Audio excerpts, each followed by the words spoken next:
हाय guys, हर हर Mahadev. Welcome to the mysterious 369 tarot. कैसे हो आप सभी? उम्मीद है आप सभी बहुत अच्छे होंगे और अपनी लाइफ में आगे बढ़ रहे होंगे। सो गाइस, हम देखने वाले हैं आपके पार्टनर की आफ्टरनून एनर्जीज, उनकी आफ्टरनून करंट एनर्जीज आपके लिए क्या हैं। तो वही हम इस रीडिंग में देखेंगे। जेंडर का कोई इशू नहीं है, मेल फीमेल सभी इस रीडिंग को देख सकते हैं। और अगर आप मुझसे पर्सनल रीडिंग लेना चाहते हो, स्क्रीन पर व्हाट्सएप नंबर दिए गए हैं, आप उस पर कांटेक्ट कर सकते हो for love reading, health reading, career reading, सभी तरीके की रीडिंग्स मैं करती हूँ। So let's see. ये एक जर्नल एंड कलेक्टिव रीडिंग है, ज़रूरी नहीं कि रीडिंग पूरी रेजोनेट करे। हो सकता है कि किसी के साथ पूरी की पूरी रीडिंग रेजोनेट कर जाए, हो सकता है किसी के साथ कुछ परसेंट रेजोनेट करे, और हो सकता है कि किसी के साथ बिल्कुल ना करे। तो चीज़ों को पॉजिटिवली ले। और अगर आपसे रीडिंग रेजोनेट करती है तो प्लीज़ कमेंट करके मुझे ज़रूर से बताइएगा। पॉजिटिव एनर्जी को अपने लिए क्लेम ज़रूर कीजिएगा। वीडियो को लाइक करना मत भूलिएगा। सो लेट्स सी क्या एनर्जीज हैं आपके पर्सन की। यूनिवर्स प्लीज़ बताएं मेरे व्यूवर्स, जिस पर्सन के बारे में सोच कर के रीडिंग देख रहे हैं, उस पर्सन की आफ्टरनून करंट एनर्जीज मेरे व्यूवर्स के लिए क्या है। ओवरऑल एनर्जीज क्या है इस पर्सन की, फीलिंग्स, इमोशंस और इनकी लाइफ में क्या चल रहा है, प्लीज़ बताइए। Thank you. सबसे पहले यहाँ पर एस ऑफ स्वॉर्ड्स है, जेमिनी, लिब्रा, एक्वेरियस, मिथुन, तुला और कुंभ राशि। Ace of cups, Cancer, Scorpion, Pisces, कर्क, मीन और वृश्चिक राशि। 10 of cups, Cancer, Scorpion, Pisces, कर्क, मीन और वृश्चिक राशि। 4 of pentacles, Taurus, Virgo and Capricorn, वृषभ, कन्या और मकर राशि। 9 of swords, Gemini, Libra, Aquarius, मिथुन, तुला और कुंभ राशि।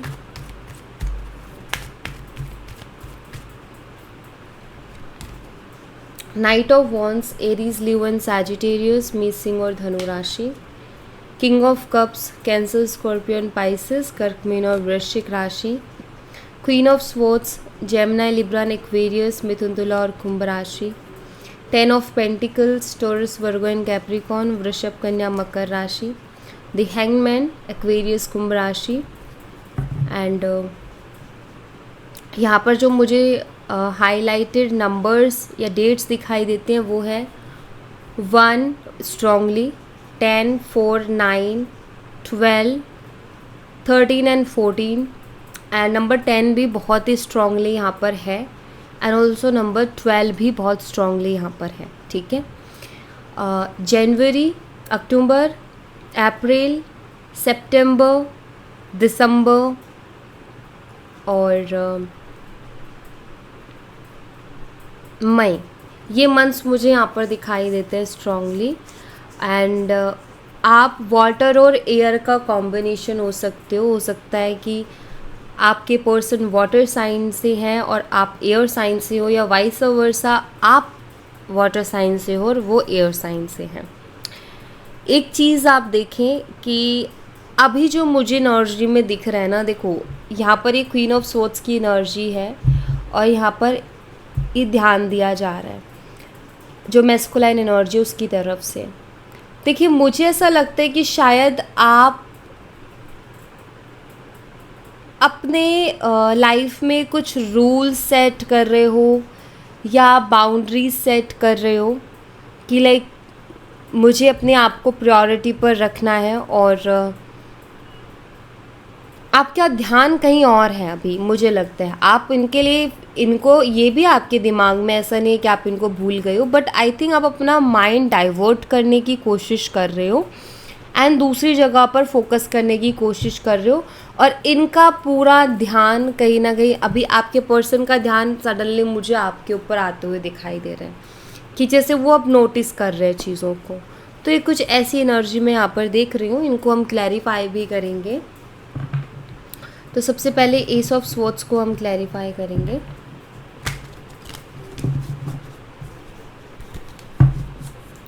यूनिवर्स, एस ऑफ स्वॉर्ड्स की एनर्जी को क्लैरिफाई कीजिए प्लीज़। एस ऑफ स्वॉर्ड्स की एनर्जी यहाँ पर क्यों है, प्लीज़ क्लैरिफाई कीजिए।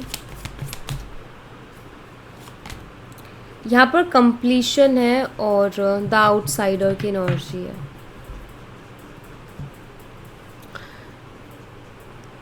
आई थिंक देखिए यहाँ पर आपकी पार्टनर की एनर्जी मुझे शो करती है कि वो आपसे क्लियरली कम्युनिकेट करना चाहते हैं, आपसे क्लियरली बात करना चाहते हैं, कुछ चीज़ों को आपके साथ वो क्लियर करना चाहते हैं। मे बी कुछ चीज़ें ऐसी रही है जो कि लाइक आप दोनों की बात अच्छे से नहीं हो पाई और आप दोनों की बात बंद हो गई, या फिर एक होता है ना कि यार कोई क्लियरिटी नहीं है, सडनली इस पर्सन ने गोस्ट किया, या कोई क्लियरिटी नहीं है इस रिलेशनशिप को लेकर के क्योंकि उस पर्सन ने क्लियरली कुछ भी नहीं कहा मुझसे। तो वो जो एक होता है ना कि वो कंप्लीट एनर्जी नहीं है, लाइक डाउट वाली एनर्जी है कि यार क्या है उसके मन में, क्या चल रहा है उसके मन में, क्योंकि उसने मुझे क्लियरली कुछ नहीं बोला है। तो यहाँ पर मुझे ऐसा दिखाई देता है कि आपके पार्टनर ये सोच रहे हैं कि क्यों ना आपसे क्लियरली कम्युनिकेट करके चीज़ों को क्लियर कर दिया जाए और जो भी इश्यूज़ हो रहे हैं उनको ख़त्म किया जाए। एक क्लियरिटी शायद आपको भी नहीं है और क्लियरिटी शायद उनको भी नहीं है, बट आई थिंक वो आपसे क्लियरली बात करना चाहते हैं ताकि वो चीज़ों को आधा अधूरा ना छोड़े, उनको कंप्लीट करे। चाहे वो कोई बात रह गई थी या किसी तरीके का कोई डिस्कशन रह गया था, या फिर उनको आपको कुछ बताना था लेकिन उन्होंने नहीं बताया तो वो आपको क्लियर बताना चाहते हैं, या आप उनसे बात करना चाह रहे थे बट वो नहीं कर रहे थे। तो आई थिंक वो सोच रहे कि क्यों ना आपसे बात की जाए और जो भी आप कहना चाहते हो वो उनसे कहो। सो लाइक एक क्लियरिटी, ठीक है। तो क्लियरली कम्युनिकेशन के बारे में वो सोच रहे हैं। एस ऑफ कप्स को क्लैरिफाई कीजिए यूनिवर्स, एस ऑफ कप्स की एनर्जी यहाँ पर क्यों है प्लीज़ बताइए। राइपनेस, द सोर्स,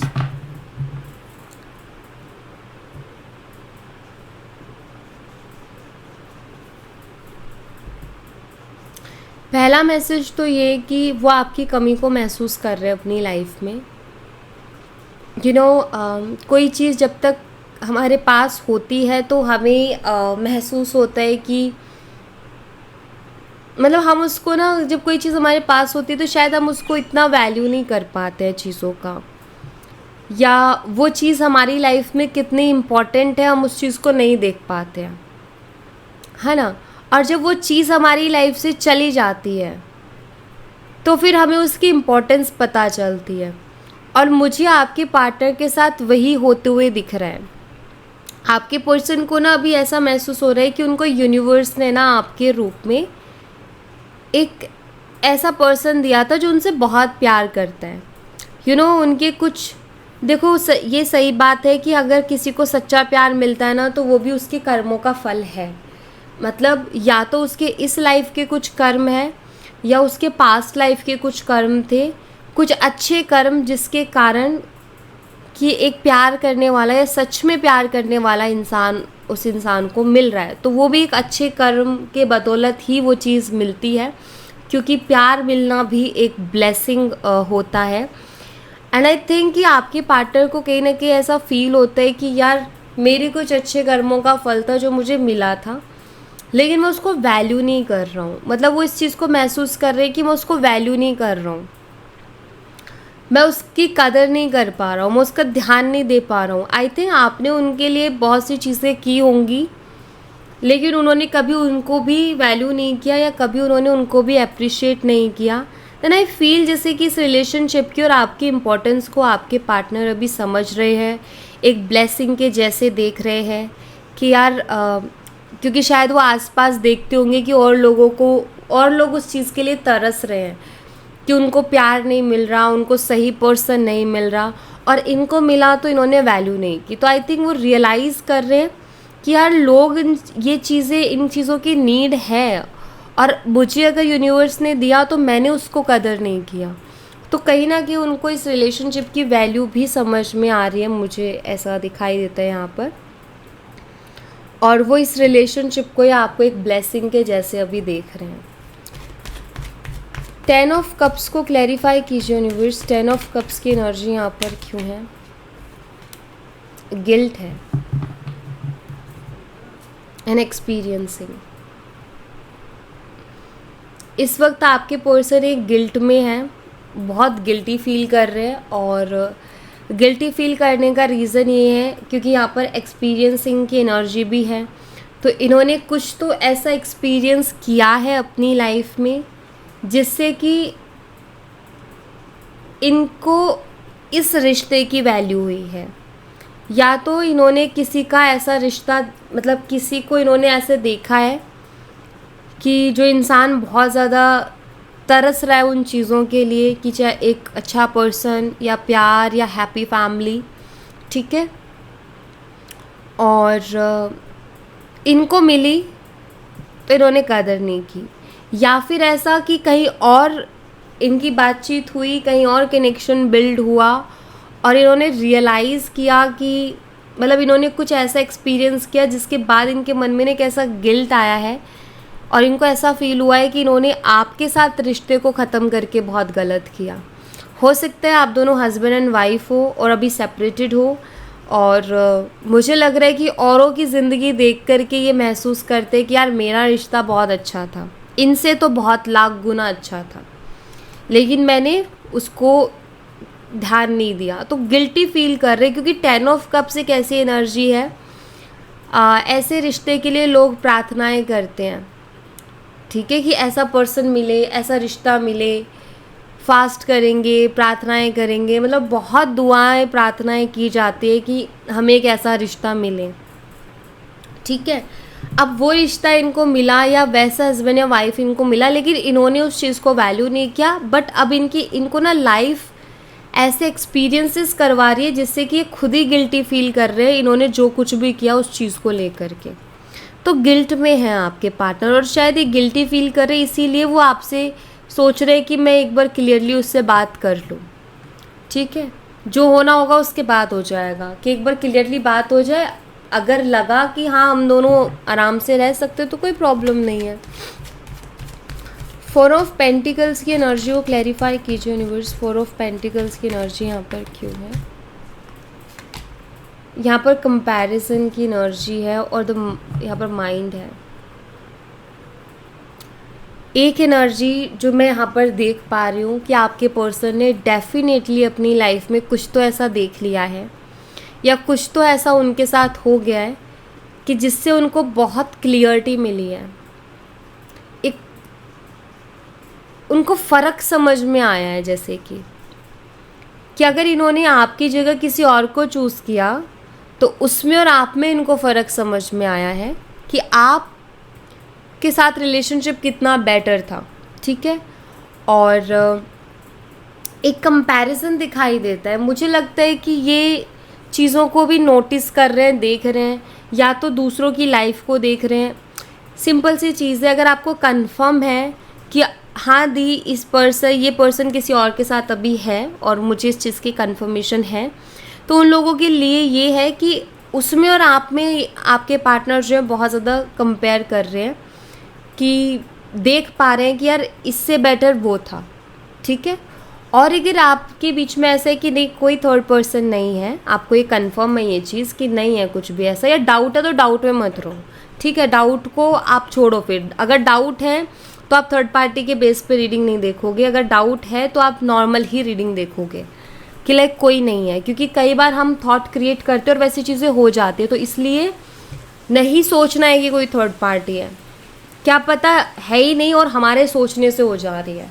सो जिनका थर्ड पार्टी वाला कोई सीन नहीं है उनके लिए ये है कि औरों की लाइफ को देख कर के खुद की लाइफ को औरों की लाइफ के साथ कंपेयर कर रहे हैं कि यार इन लोगों से तो बेहतर था मेरा कनेक्शन।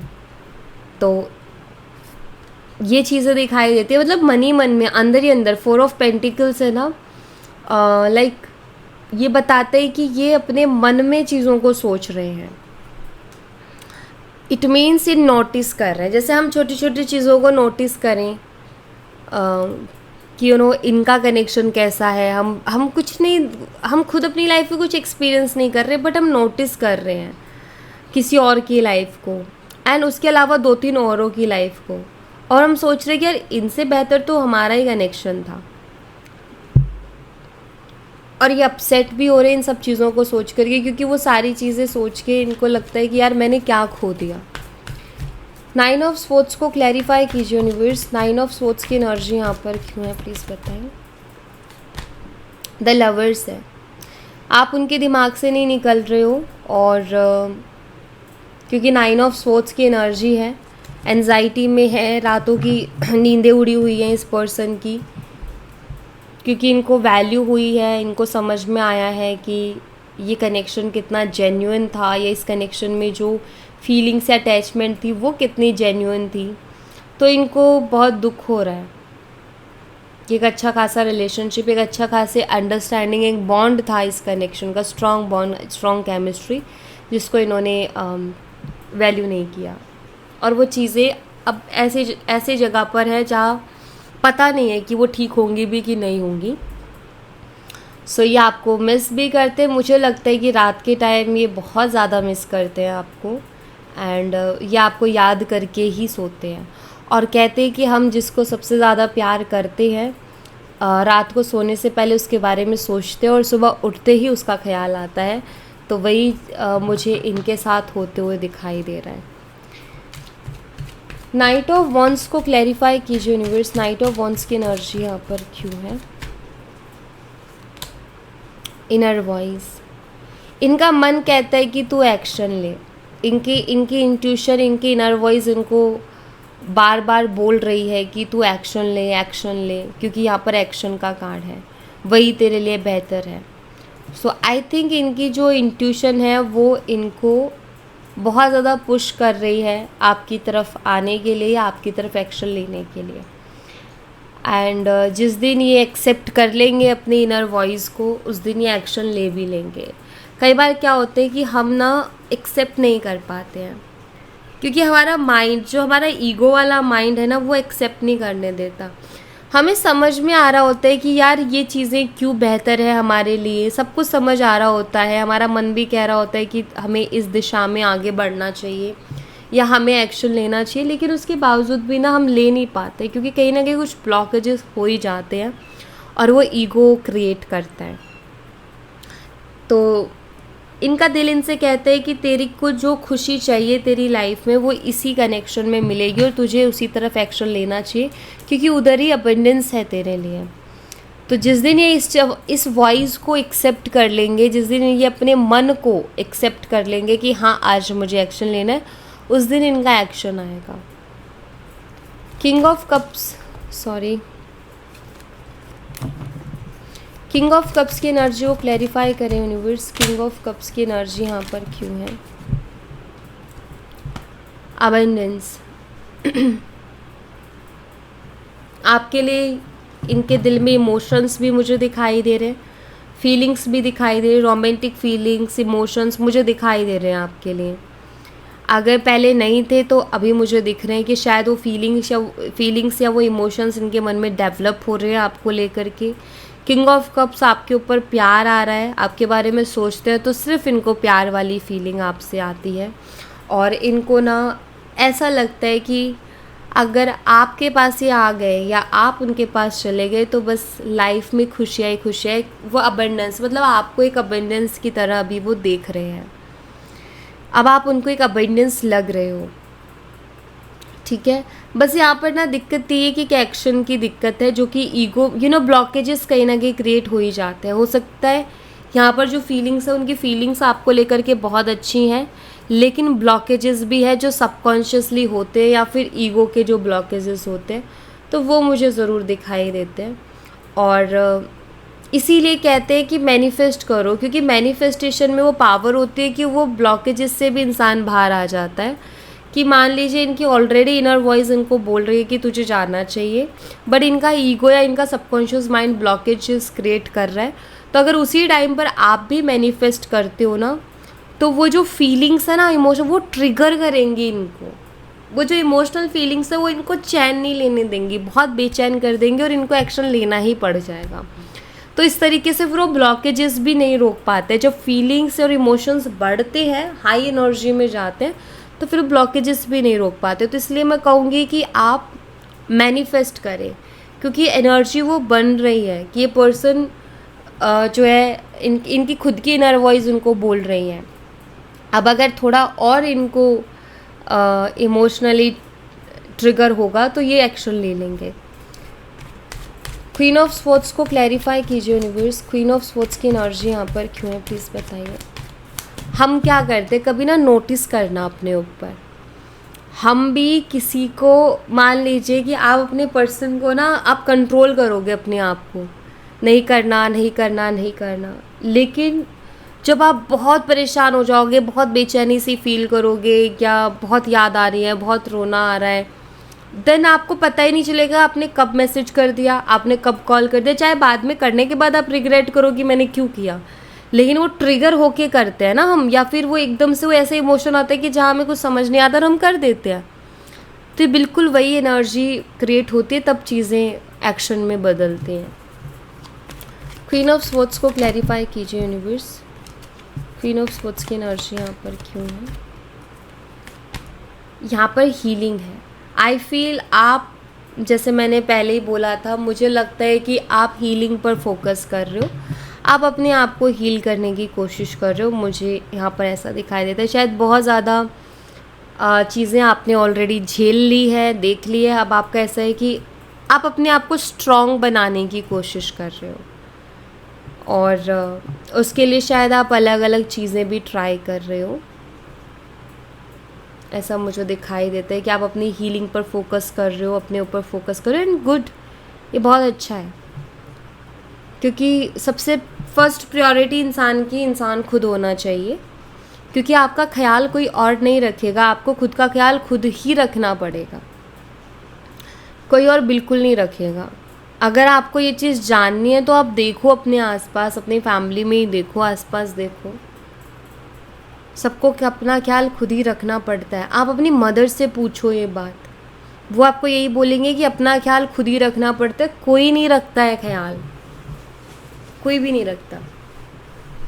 तो सिंपल सी चीज़ है कि फ़र्स्ट प्रायोरिटी तो इंसान की खुद की होनी चाहिए कि हाँ ये मेरी नीड्स है, हाँ ये मेरे लिए ज़रूरी है, तो आप अच्छा कर रहे हो, अपने ऊपर फोकस करो।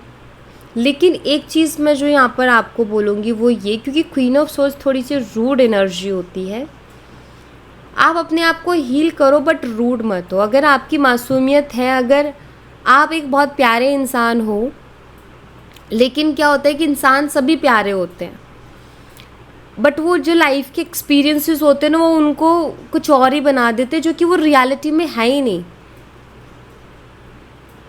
कोई इंसान सच्चा है, लेकिन लोग इतना परेशान कर देते हैं कि वो एक दिन बहुत सबसे बड़ा झूठा इंसान हो जाता है, मतलब वो फिर हर बात पे झूठ बोलते हैं, क्योंकि उसने लाइफ में यही सीखा। बट मेन चीज़ ये है कि आपको अपनी रियलिटी को नहीं खोना है। अगर आप मासूम हो, अगर आप बहुत ही प्यारे इंसान हो, तो आप बहुत प्यारे ही रहो। किसी की उसने ऐसा किया तो अब मुझे ऐसा हो जाना है, बिल्कुल भी नहीं। फिर तो उसने आपको इन्फ्लुएंस कर दिया, फिर तो उसकी एनर्जी ने आपको इफ़ेक्ट कर दिया, तो अपने आप को मत बदलो, बट अपनी बाउंड्रीज़ लेकर के चलो। जैसे ही आपको पहली बार में लगे कि यार ये पर्सन मेरे लिए ठीक नहीं है, ये चीज़ मेरे लिए ठीक नहीं है, उसी दिन पीछे हट जाओ, और उस चीज़ को भी मौका मत दो कि वो बार बार आपकी ज़िंदगी में जो आपको पोक करे, ठीक है। 10 ऑफ पेंटिकल्स को क्लैरिफाई कीजिए यूनिवर्स, 10 ऑफ पेंटिकल्स की एनर्जी यहाँ पर क्यों है, प्लीज़ बताएं। यहाँ पर ट्रस्ट की एनर्जी है और अलोननेस। एक बहुत बड़ी चीज़ जो आपके पार्टनर इस वक्त में समझ रहे हैं, वो बहुत अकेलापन महसूस कर रहे हैं इस वक्त, और वो अकेलापन इसलिए महसूस कर रहे हैं क्योंकि वो किसी के ऊपर ट्रस्ट नहीं कर पा रहे हैं। वो आपके ऊपर शायद बहुत ट्रस्ट करते थे, क्योंकि आपने वो चीज़ वैसे की है कि आपने खुद को वैसा बनाया है कि मेरे ऊपर कोई ट्रस्ट कर सके। अगर आप ही धोखाधड़ी करते रहते, छल कपट करते रहते, तो ट्रस्ट नहीं करते इंसान। आप आई थिंक क्लियर रहो, एक चीज़ है कि जो इंसान बहुत क्लियर रहता है ना, वो ट्रस्ट बिल्ड करता है। जो जलेबी की तरह घूमता है ना, वो उसके ऊपर कभी ट्रस्ट हो ही नहीं सकता, मतलब वो बिल्ड नहीं कर सकता ट्रस्ट। सो कुछ चीज़ों में इंसान को क्लियर रहना बहुत ज़रूरी है, स्पेशली रिश्तों के मामले में।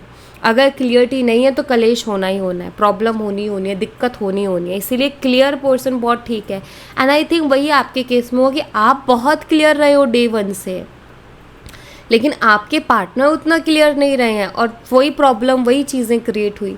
बट एक चीज़ कि वो किसी और के ऊपर ट्रस्ट नहीं कर पा रहे हैं।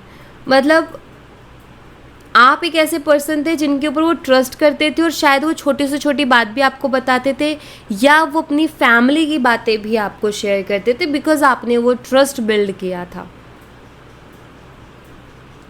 और अब ये बिल्कुल अकेले है और ये किसी के ऊपर ट्रस्ट नहीं कर पा रहे। तो मुझे ऐसा लग रहा है जैसे हर पल इनको आपकी याद आती है, हर मोमेंट में इनको आपकी याद आती है। द हैंगमैन की एनर्जी को क्लैरिफाई कीजिए। आपके ऊपर ना ये बिल्कुल ऐसे ट्रस्ट कर पाते हैं जैसे एक फैमिली मेम्बर के ऊपर कोई इंसान कर पाता है, और किसी और के ऊपर वो उतना नहीं कर पा रहे, तो एक अकेलापन डेफिनेटली महसूस कर रहे। कोई ऐसा इंसान नहीं मिल रहा उनको जिससे कि वो अपने दिल की बात कह सके या बता सके। द हैंगमैन की एनर्जी को क्लैरिफाई कीजिए यूनिवर्स। हैंगमैन की एनर्जी यहाँ पर क्यों है? यहाँ पर कॉन्शियसनेस है। We are the world. Stuck तो आपके पार्टनर पहले भी थे, स्टक वो अभी भी और स्टक है, मतलब आगे मुझे नहीं पता कितने टाइम तक रहेंगे, लेकिन स्टक थे, स्टक हैं। जब बोलने का वक्त आता है, जब बात करने का वक्त आता है, नहीं करते हैं वो, चाहे वो आपसे बात करने की बारी हो चाहे किसी और से बात करने की बारी हो। बट मुझे ऐसा दिखाई दे रहा है कि आपके पार्टनर समझ सब कुछ रहे, क्योंकि आप पर कॉन्शियसनेस की एनर्जी है। हैंगमैन है, स्टक है, लेकिन समझ सब कुछ आ रहा है। ठीक है, ऐसा नहीं है कि वो अंधेरे में है, ऐसा भी नहीं है कि उनकी आंखों पे पट्टी बंदी, और ऐसा भी नहीं है कि वो बेवकूफ़ है। आई फील वो, उनका दिमाग बहुत अच्छे से काम कर रहा है और उनको सब कुछ समझ में आ रहा है, और सारी चीज़ें उनको क्लियर हो रही है। और यहाँ पर थर्ड आई चक्रा को भी शो किया जा रहा है। सो ये बताता है कि उनको सब कुछ समझ में आ रहा है, वो सारी चीज़ों को ऑब्ज़र्व कर चुके हैं, वो सारी चीज़ों को समझ चुके हैं। बस बात ये है कि उनके थॉट्स और उनके एक्शंस अलाइनमेंट में नहीं हैं, कि जैसा सोचा वैसा एक्शन नहीं ले रहे हैं। ठीक है, और उसमें ब्लॉकेजेस क्रिएट हो रहे हैं, और ब्लॉकेजेस हट जाएंगे। आपको एक मैनिफेस्टेशन करना है, मतलब आपको कुछ भी मैनिफेस्टेशन की टेक्निक यूज़ करनी है, वो ब्लॉकेजेस भी हट जाएंगे। ठीक है, तो आप ये चीज़ें कीजिए, अच्छी अच्छी वाइब्रेशंस उनको भेजिए। मतलब आपको ना बहुत ही कुछ सुंदर, मतलब उनके लिए एक तो आपको बहुत अच्छे अच्छे थॉट्स रखने हैं, और अगर आप विजुअलाइजेशन टेक्निक यूज़ करते हो या राइटिंग टेक्निक यूज़ करते हो, तो आपने बहुत ही प्यारा सा, मतलब बहुत लॉन्ग टर्म का मत सोचिएगा कि शादी का हम वो मैनिफेस्ट करें, नहीं, रिकन्सिलेशन का मैनिफेस्ट करना है कि वो पर्सन एक्शन ले रहा है, इसको आपने छोटा सा विजुअलाइजेशन करना है इस चीज़ का। ठीक है, छोटी छोटी चीज़ों को मैनिफेस्ट कीजिए और फिर आगे बढ़िए। अगर सेपरेशन में शादी मैनिफेस्ट करेंगे, वो थोड़ा फिर टाइम लग जाएगा, ऐसा नहीं मैनिफेस्ट नहीं होगा, बट टाइम लेगा। जैसे अभी सेपरेशन में हो तो रिकन्सिलेशन को मैनिफेस्ट करो। जब रिकन्सिलेशन हो जाए तो एक ब्यूटीफुल कनेक्शन को मैनिफेस्ट करो, लाइक हमारा रिलेशनशिप में जो बॉन्ड है वो स्ट्रांग हो जाए, अंडरस्टैंडिंग स्ट्रांग हो जाए। एंड जब वो स्ट्रांग हो जाए, फिर उसके बाद मैनिफेस्ट कीजिए शादी को। ठीक है, अगर शादी में अड़चनें आ रही हैं, दिक्कतें आ रही हैं, तो उनका जो, जैसे मान लीजिए कि उनकी मम्मी नहीं मान रही, तो मैनिफेस्ट कीजिए कि उनकी मम्मी मान जाए। तो इसे छोटी छोटी चीज़ों को मैनिफेस्ट कीजिए, लंबा जाओगे तो उसमें समय लगेगा फिर। ठीक है, सो या thank you so much guys, ये थी आप लोगों के लिए एक छोटी सी रीडिंग। आई होप आपसे रेजोनेट की हो, आई होप आपको पसंद आई हो। रेजोनेट की हो तो मुझे बताना ज़रूर कमेंट बॉक्स में, पसंद आई हो तो लाइक ज़रूर करना, चैनल को सब्सक्राइब करना मत भूलना। मैं मिलती हूँ आपसे नेक्स्ट रीडिंग में, तब तक अपना ख्याल रखें। Bye bye, take care, see you again.